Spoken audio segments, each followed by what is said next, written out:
안녕하십니까. 암호화폐 정보를 전달해 드리는 닥터 비트맨입니다. 네, 목요일입니다. 어떻게 편안한 밤 잘 보내셨나요? 어제만 하더라도 6만 달러를 뛰어넘을 것 같았던 비트코인의 가격이 다시금 소폭 하락하며 5만 8천 달러 부근에서 보합 흐름세를 나타내고 있습니다. 이 6만 달러는 넘어야 투자자들의 마음이 다소 놓일 텐데 이번 달 말이죠. 7월 FOMC까지 소강 상태에 들어간 것일까요? 일단은 코인마켓캡에서 메이저 탑10 코인들 가격 한번 살펴보도록 하겠습니다.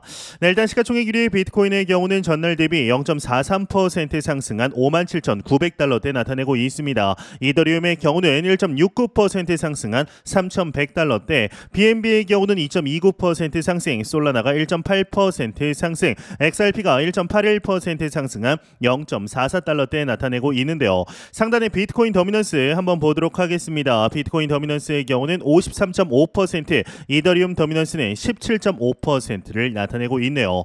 네, 최근 마운트 곡스와 함께 지난 금요일 엄청난 하락세에 기인했던 요인이죠. 이 독일 정부의 비트코인 매도세가 다시 한번 진행이 된 것으로 추측이 되고 있습니다. 지난 16시간 동안 무려 5억 달러 상당의 비트코인을 매도한 것으로 보인다라고 하는데, 이 스팟 온체인의 경우는 본인들의 엑스타컴을 통해 독일 정부 추정의 주소에서 평균가 58,659달러의 거래소로 전송을 했으며, 지난 1월 영화 불법 복제 사이트로부터 압수한 물량의 31%인 15,552BTC 약 8.94억 달러 상당의 비트코인이 해당 주소에 남아 있다라는 것인데요. 참 독일 정부가 왜 이렇게 비트코인을 팔아 제끼는 것인지, 이게 급전이라도 필요한 것일까요? 악재는 항상 또 연이어서 나온다라고 하죠. 암호화폐 파생 상품 거래소 이 비트맥스에서 하나의 소식이 나오게 되었습니다. 바로 은행 보안법 위반으로 이제 유죄를 인정했다라는 것인데, 미국 뉴욕 남부지방검찰청의 검사장의 경우는 이 비트맥스가 2015년부터 2020년까지 미국에서 의미 있는 자금 세탁 방지 프로그램 없이 운영해 왔다라고 밝히게 됩니다. 이 비트맥스는 2022년부터 미국 내에서 심각한 법적 문제에 직면해 오게 되는데, 당시 비트맥스의 사업 개발 책임자 중 한 명은 은행 보안법 위반 혐의로 12개월의 집행유예를 선고받았고, 이 창립자 중 한 명이죠. 이 아서 헤이즈의 경우는 가택연금 6개월을 선고받은 바 있습니다. 이 비트맥스가 이제 미국 규정을 준수하지 않은 첫 사례는 아닙니다. 이 세계 최대 암호화폐 거래소이죠. 바이낸스의 전 대표인 자오창펑의 경우는 2023년 말이죠. 적절한 자금 세탁 방지 프로토콜을 시행하지 않은 혐의로 유죄로 인정하고, 이 최근 캘리포니아의 연방교도소에서 4개월의 징역형을 시작하게 되었는데, 이 단기적으로 이러한 흐름들이 크립토 마켓에 좋지 않아 보일 수 있지만 시간이 지남에 따라 규제적인 측면 한 단계 더욱 성장할 수 있는 발판이 될 텐데요. 그럼에도 크립토 마켓 측면 긍정적인 소식들은 지속적으로 나오고 있습니다. 여전히 비트코인 기준으로 연말 10만 달러 도달이 가능하다라고 하는데, 자세한 내용 함께 보도록 하겠습니다. 네, 헤드라인을 보도록 하겠습니다. 헤드라인 보게 되면 이제 스카라무치의 변함없는 비트코인 강세 주장, 오버행 이슈에도 올해 연말 10만 달러 간다. 헤드라인 멋지게 장식이 되어 있습니다. 내용을 한번 보도록 하겠습니다. 이 비트코인 강세론자인 스카라무치가 올해 연말 비트코인이 10만 달러로 상승할 것이라는 주장을 거듭 밝혔다라고 합니다. 비트코인 낙관론자로 알려진 전 백악관 고위 관료 앤서니 스카라무치는 마운트 곡스가 채권자들에게 수십억 달러를 상환하기 시작하면서 판매 압력이 증가해 비트코인 가격이 하락했다라고 언급을 하게 되는데, 또한 앞서 말씀드린 독일 정부의 비트코인 매각 결정과 올해 4월에 발생한 이 반감기가 가격 하락의 원인이다라고 지적을 하게 됩니다. 이제 그는 반감기가 발생할 때마다 일부 채굴자들은 수익을 유지하기 위해 일부 비트코인을 매각해야 하며, 이는 비트코인의 일시적인 압력을 가한다. 하지만 비트코인의 장기적 자본 가치에 대해 확신을 가지고 있으며 올해 말까지 10만 달러에 도달할 것으로 예상했다라고 언급을 하게 됩니다. 이 외 내용 그리 중요하지 않아 넘어가도록 하겠습니다. 네, 최근 비트코인의 가격이 하방 압력이 가중이 되면서 일부 개인 투자자들의 경우는 자금들이 모두 다 빠져나간 것을 확인할 수가 있습니다.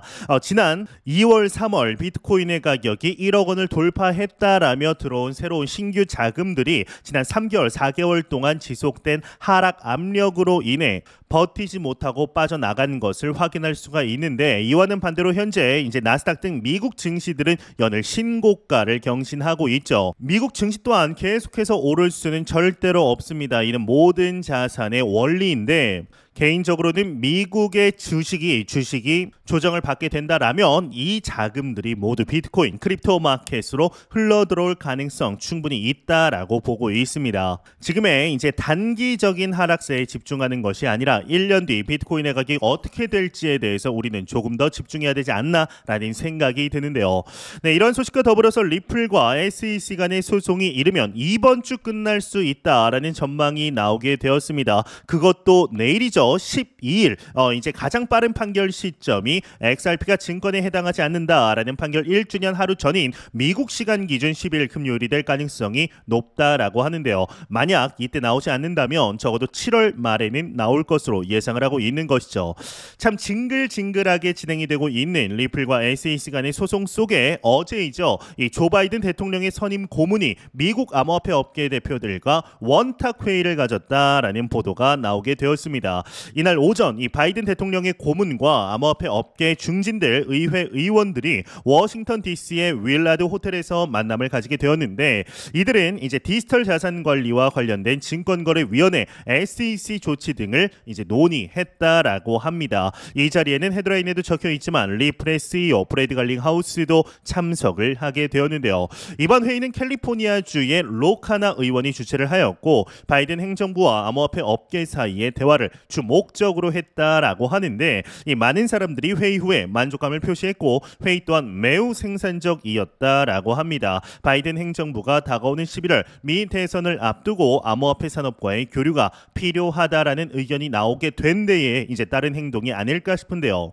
이에 브래드 갈링하우스에게서 원탁 회의에 대한 본인의 견해가 나오게 되었습니다. 이에 또 한 번 SEC 위원장이죠, 게리 겐슬러에 대한 저격을 했다라고 하는데, 자세한 내용 함께 보도록 하겠습니다.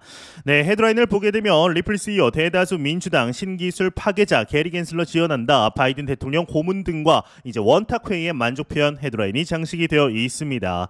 리플의 최고 경영자 브래드 갈링하우스가 바이든 대통령의 고문과 민주당 의원들이 함께 참석한 원탁 회의를 마치고 오늘 아침 회의는 희망적이고 미래로 이동하는 행동하는 첫 단계다라고 X를 통해 감사를 표했다라고 합니다. 말씀드린 대로 민주당 캘리포니아주의 로카나 의원이 주최한 이날 회의에는 바이든 대통령의 선임 고문 아니타 더니 개인 자격으로 참석을 했고, 뉴욕주의 키어스틴 젤리 브랜드 상원 의원과 콜로라도주의 조 네구스 하원 의원 등이 참석을 했다라고 하는데, 업계에서는 브래드 갈링하우스와 이제 억만장자 마크 큐반 등이 참석을 했다고 합니다. 이 브래드 갈링하우스는 그러나 SEC 위원장 게리 겐슬러를 또 한 번 저격을 했는데, 겐슬러와 다수 민주당원들은 이제 암호화폐와의 불법적인 전쟁을 계속 지지하며 미국의 혁신을 방해하고 있다라면서 겐슬러는 시대의 러다이트, 즉 기술 파괴주의자로 전락할 것이다 라고 꼬집게 됩니다. 갈링하우스는 추가적으로 공화당이 암호화폐 지지 입장을 밝힌 것은 당연하다라고 민주당의 추가적인 입장 변화를 요구했다라고 하네요. 네, 현재 11월 다가오는 11월 미 대선을 앞두고 바이든 행정부뿐만 아니라 트럼프 또한 크립토 유권자들의 표심을 잡기 위해 발빠르게 움직이고 있는 것이 사실입니다. 이 비트코인 매거진의 엑스닷컴에 따르면 이 트럼프 대선 후보의 경우는 오는 25일부터 27일까지 미국 테네시주 내슈빌에서 열리는 비트코인 컨퍼런스에서 연설을 하기로 했다라는 내용이 나오게 되었는데, 내용을 보게 되면 이 대통령 선거에서 앞서가는 트럼프 후보가 대통령 후보 자격으로 비트코인 컨퍼런스에 공식적으로 연설할 예정이다라고 밝히게 됩니다. 이 비트코인 컨퍼런스는 세계에서 가장 큰 비트코인 행사입니다. 이 지난 2021년 컨퍼런스에서 엘살바도르의 나이브 부켈레 대통령이 영상을 통해 비트코인을 법정화폐로 채택하겠다라는 내용을 밝히기도 하였는데요. 최근 트럼프는 비트코인을 국가 전략 자산으로 만들어야 한다라고 있다라고 언급한 바 있었죠. 이 대선 후보들의 치열한 접전을 보게 되면 암호화폐 시장, 이 크립토 마켓이 더 이상 무시할 수 없을 정도로 성장을 했다라는 것을 알 수가 있습니다. 이 지지층과 사회적 인식이 수년 전과 비교 자체가 안 될 정도로 발전을 한 것인데요. 현재 트럼프가 만약에 당선이 될 경우 비트코인의 한화 2억 원을 넘을 것이란 예측이 많은 상태인데, 이는 바이든이 당선될 경우 또한 부정적인 영향은 없을 것으로 보입니다. 그럼에도 최근 바이든의 실언 등으로 인해 트럼프로 표심이 상당 부분 넘어간 것이 사실이죠. 과연 11월 미 대선이 끝나고 결과에 따라 크립토 마켓에 어떠한 반사 이익이 오게 될 것인지 충분히 기대해봐도 좋지 않을까라는 생각이 듭니다. 네, 공포탐욕 지수 한번 보도록 하겠습니다. 전날 대비 1포인트 상승한 29포인트 기록하면서 비어 공포 단계 여전히 이어가고 있습니다. 이 지수는 0이면 공포, 100이면 낙관을 의미하게 되죠. 네, 현재 비트코인의 가격이 계속해서 지지부진한 모습을 나타내고 있습니다. 이제 68,000달러라는 비트코인의 가격이 지금은 상당히 높아 보이는 것이 사실인데요. 하지만 여러분들도 잘 아실 것입니다. 이 비트코인의 가격은 천천히 슬금슬금 오르지 않습니다. 아무도 예상하지 못한 타이밍에 수직 상승하는 것이 비트코인의 상승 사이클이죠. 중단기적인 비트코인의 가격은 우리에게 전혀 중요하지 않습니다. 1년 뒤 비트코인의 가격이 과연 어떤 흐름을 나타내게 될 것인지, 어떠한 가격대를 나타낼 것인지, 이것이 가장 우리에게 중요한 목표가 되어야 되지 않을까 싶은데요. 제가 매 영상 말씀드리지만 절대로 단기적인 시각으로 이 시장 바라보지 마시고 장기적인 시각으로, 또한 오랜 시간 동안 함께 할 수 있는 여유 자금을 통하여 투자를 진행하시길 진심으로 바라보도록 하겠습니다. 네, 제가 준비한 소식은 여기까지입니다. 영상이 도움이 되셨다면 구독과 좋아요 그리고 광고 한 편만 처음부터 끝까지 시청 부탁드립니다. 이 채널은 오직 광고 수익으로 운영이 되게 됩니다. 항상 영상 시청해 주시는 시청자분들, 구독자분들 너무나 감사드립니다. 오늘 남은 시간 잘 마무리하시길 바라면서 저는 더욱 도움이 되는 영상으로 찾아뵙도록 하겠습니다. 지금까지 닥터 비트맨이었습니다. 감사합니다.